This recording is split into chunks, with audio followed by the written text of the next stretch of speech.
So, what's up guys? Nandito kami ngayon sa De Veras Residence at finally nakahanap kami ng client, no? Anong gagawin natin guys? Magpo-format ng laptop. Then mag-i-install ng bagong OS. Then, mag-i-install din tayo ng mga applications, antivirus, Googles, and something like lahat. Siyempre, kailangan natin ng bootable flash disk drive. So, umpisa na natin. Salpak muna natin to. Then, open natin unit. Magabang kayo para sa F to delete para makapasok tayo sa BIOS setup.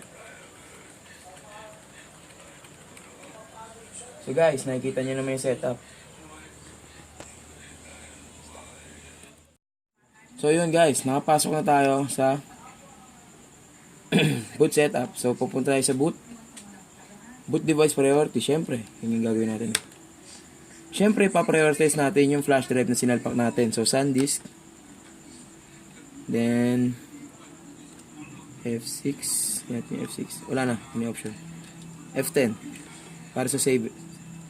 Then choose yes.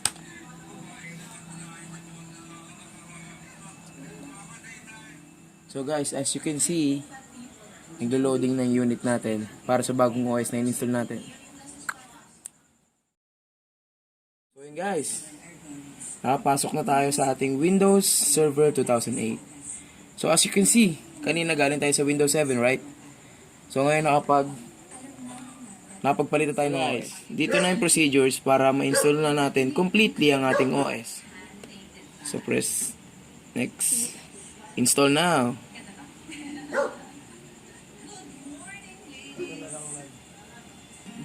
So guys, nandito na tayo. Syempre full installation pipiliin natin. So next tayo dyan. Ito yung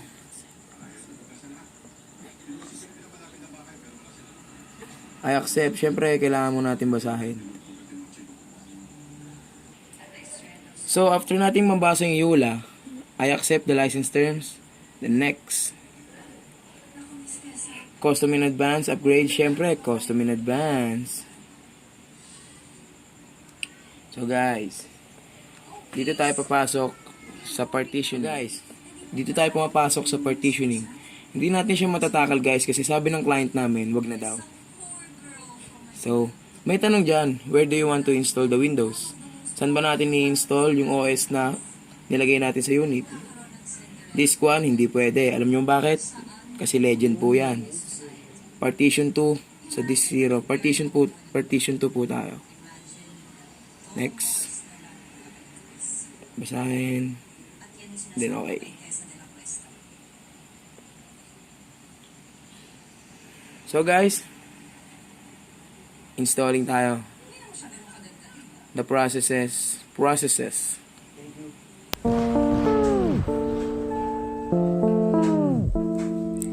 Tininiw.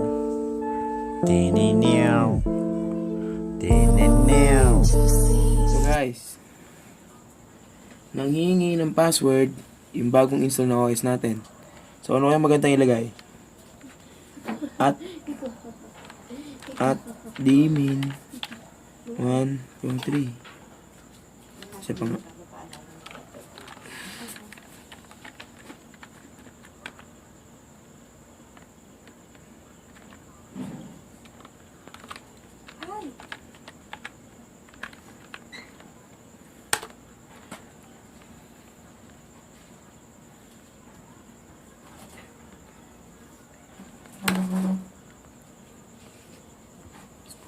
As you can see, nakapasok na tayo sa desktop ng ating bagong installed na OS.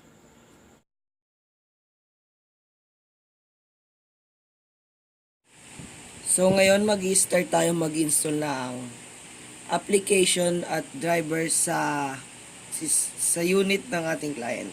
So first step is pupunta muna kayo sa computer, then removable disk D kung saan nakalagay yung drivers natin. Double tap to enter. Hanapin nyo yung folder ng drivers and installer sa Lenovo kasi nandun nga yung nakalagay yung application natin. Then Realtek Vista. Ang install nating application is high definition audio. So let's go. may magpa-pop up sa atin, the publish code not be verified. Are you sure you want to run this software? Cancel if you, kung di mo ano yun. Pero yung kailangan natin is i-install. So, run. Maghihintay lang tayo, then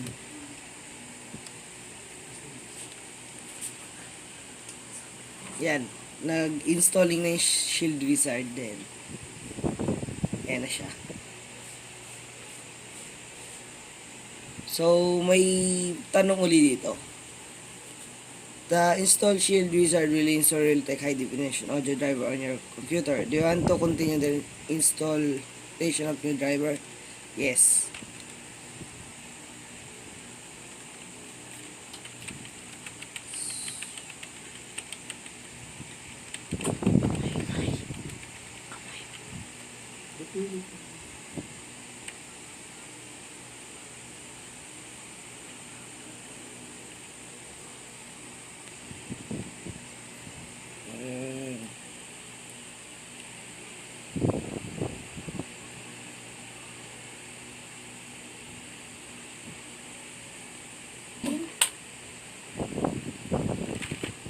So, set up finish copying point to your computer. Where you can use the program, you must restart your computer. So, kailangan natin restart. Yes, I want to restart my computer now. Okay.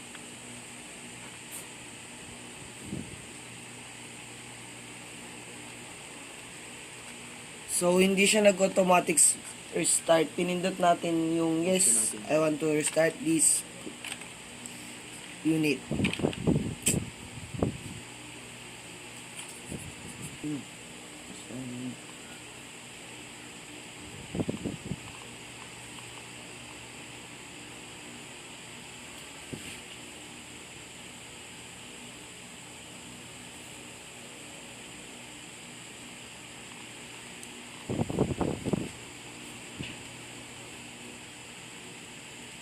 So,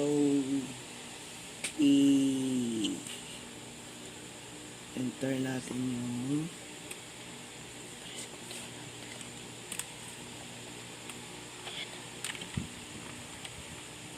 at yung password ilagay natin yung admin123.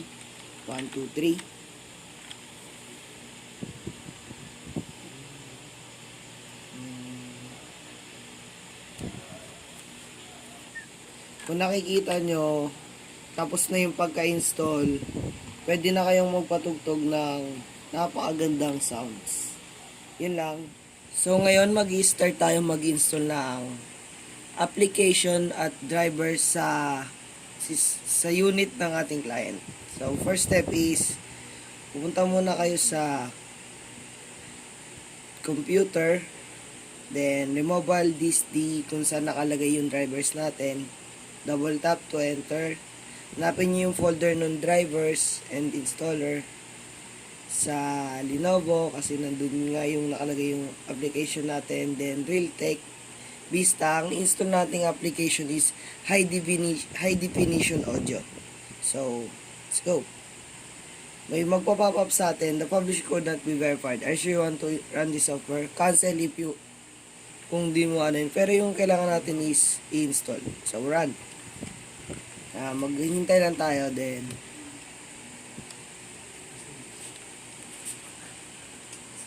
yan, nag-installing na yung Shield Wizard din. Ayan na siya.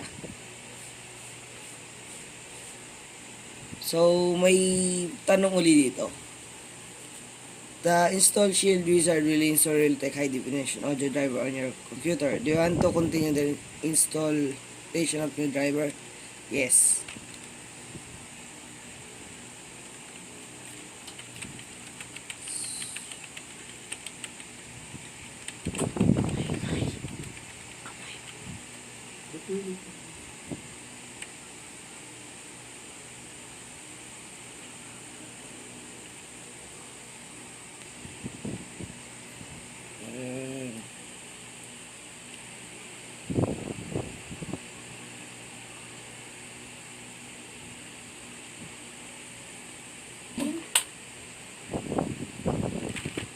So, set up finish copying point to your computer. Where you can use the program, you must restart your computer. So, kailangan natin restart. Yes, I want to restart my computer now. Okay.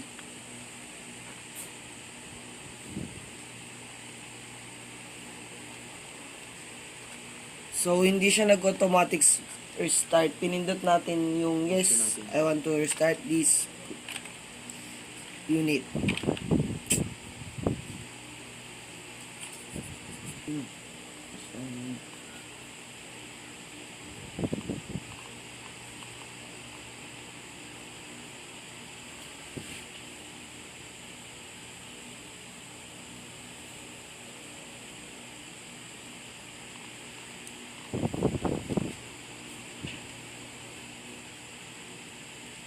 So,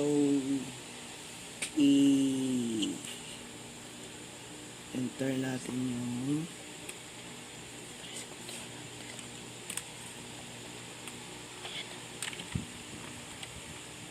at yung password ilagay natin yung at dmin 123.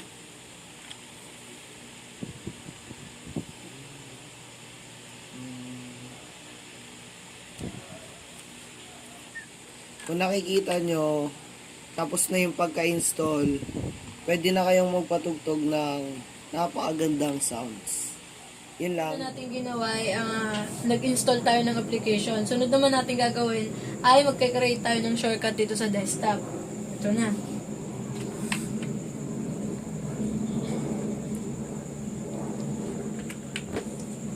Punta tayo sa removable disk. Dito tayo sa sunod, drivers installer. Games, Plants vs. Zombies. Ito. Ito. Tapos, right click, send to desktop. Pag tinignan natin yan, ayun, meron na tayo. So, try natin buksan. Meron na. Makakapaglaro na tayo sa madaling paraan dahil nasa desktop na siya. Hindi na tayo maghahanap sa kung saan-saan. Nasa desktop na. Okay guys, gagawin ulit tayo ng panibagong shortcut para sa panibagong game. Go to document, removable disk, driver and installer, games, typing master, then right click, send to desktop,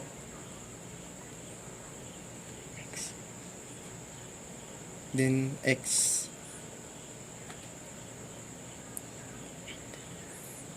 Then type natin kung nagana siya. Run. Okay.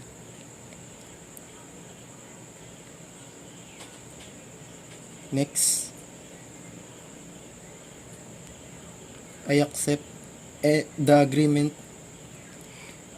Next. Then next.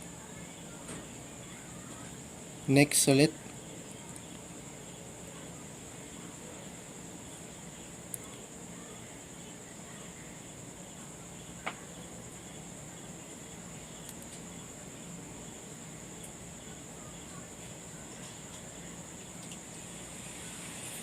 Click finish.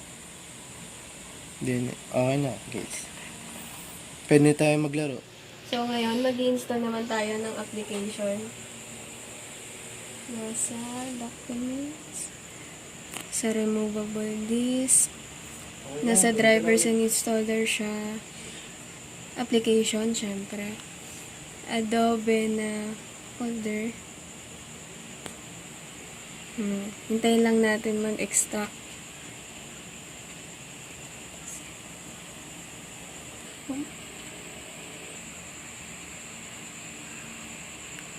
So, yun, ready to install Adobe Reader. This program is protected by copyright law. Educational purposes.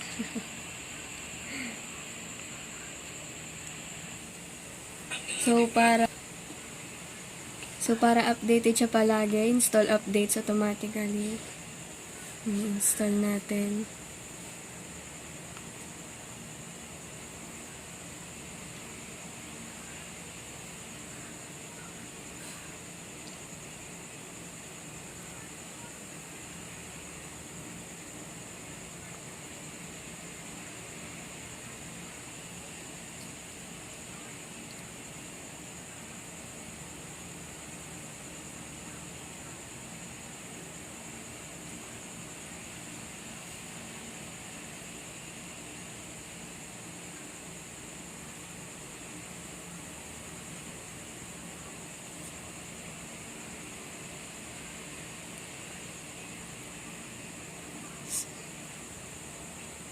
So, setup completed. Finish natin. So, na-install na natin siya. Gagawa na lang tayo ng shortcut. Send to desktop, create shortcut. Tapos nun, andito na siya. I don't know. Yan guys, kita nyo yung desktop natin. Nakapag-install na tayo mga applications and games. Mag-i-install naman tayo ngayon ng antivirus.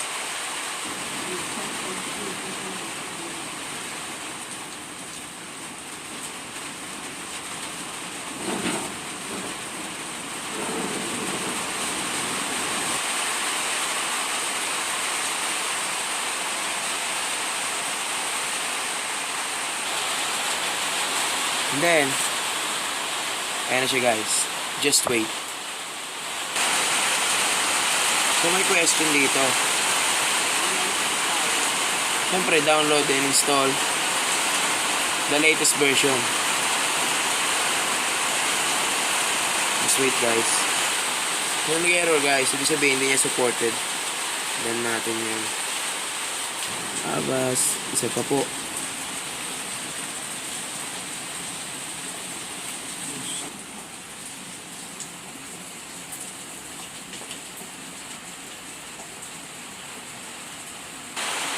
So, dito tayo sa not recommended. Install all version. Install. Oh, no. Not supported pa rin siya, guys.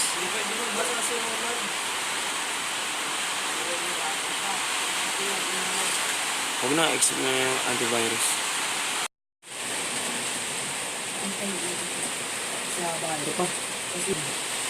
So, mag-install naman tayo ng Office.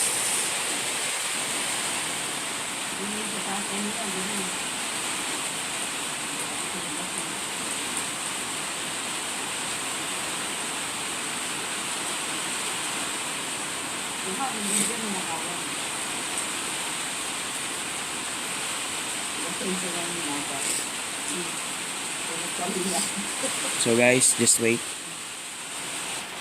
So guys, nag-iumpisa na mag-install yung Office natin.